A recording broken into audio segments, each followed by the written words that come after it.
À la fin, un mot de Monsieur Delabarre et après le Père Bonnet. Oui, je voudrais réagir au reportage qu'on vient de voir à l'instant.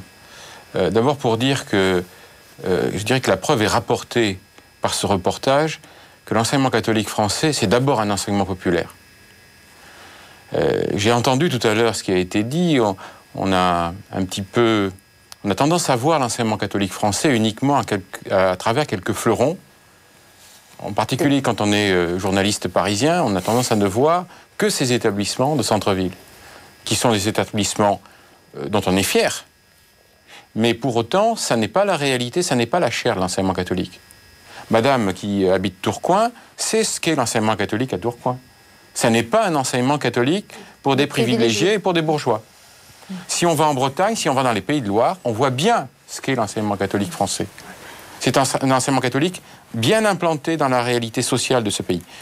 Et puis, deuxième enseignement du reportage, c'est que même dans un quartier où les populations sont brassées sur le plan philosophique, religieux en particulier, la première annonce est possible.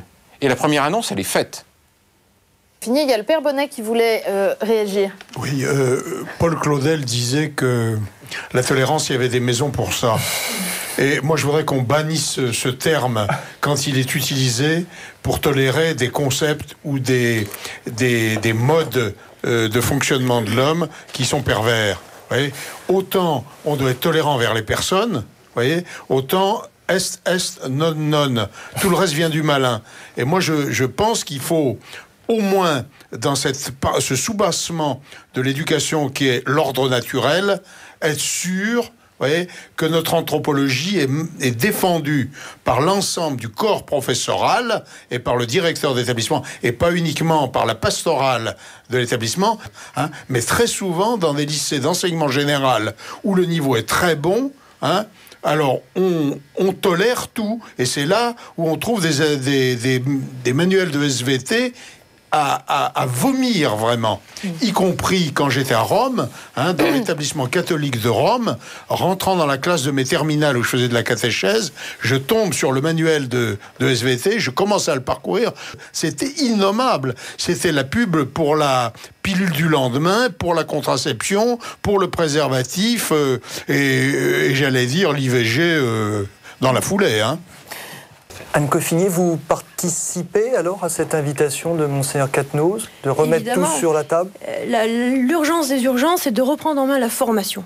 La formation des maîtres, la formation des enseignants. C'est pas normal qu'ils aient rien de sérieux en matière de formation religieuse, mais pire encore, c'est pas normal que l'instruction, ils n'apprennent pas. Demandez à un professeur s'il apprend aujourd'hui à enseigner la lecture et l'écriture, il ne l'apprend pas. C'est-à-dire qu'en fait, il expérimente lui-même, il redécouvre tout seul. Donc, urgence des urgences, rebâtir un institut de formation des maîtres digne de ce nom. Dans notre petit domaine, nous avons créé l'Institut libre de formation des maîtres, qui connaît un succès dès cette première année, et qui apprend tout simplement le contenu et la didactique, comme on en parlait. Mais le contenu avant tout. Père Bonnet, votre contribution à ce Grenelle de l'enseignement, ce serait quoi? Alors je crois qu'il faut réapprendre aux gens l'usage de la raison, hein. D'ailleurs, dans la foi, il y a les liens entre la foi et la raison. Aujourd'hui, nous avons des tas de gens qui ne parlent plus le français, qui ne l'écrivent plus, et résultat, ils fonctionnent dans l'affectif. Ils fonctionnent dans l'affectif parce qu'ils sont incapables de raisonner. Vous leur dites quelque chose, ils vous disent « vous avez probablement raison, mais je le sens pas comme ça ».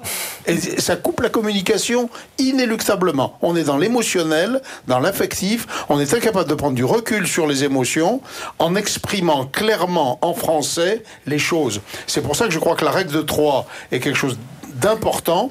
Le jour où on a fait une espèce de mécanique où on applique bêtement un opérateur en croix sans comprendre ce qu'on dit, sans le parler, on est foutu. C'est la raison pour laquelle j'ai donné dans mon bouquin le petit énoncé. J'ai 2 fois l'âge que vous aviez quand j'avais l'âge que vous avez. Quand vous aurez l'âge que j'ai, à nous deux, nous aurons 63 ans. Donnez la solution de ce problème uniquement en phrase française. Interdiction d'utiliser l'algèbre. Il aurait fallu dire un tout petit peu plus lentement, je pense, pour ceux qui nous regardent, surtout en fin d'émission. Mais on va tâcher de le résoudre à froid. Et merci à toutes les équipes techniques, à Christian de Rosière qui était notre réalisateur. Merci à vous de votre fidélité à KTO. Bonsoir.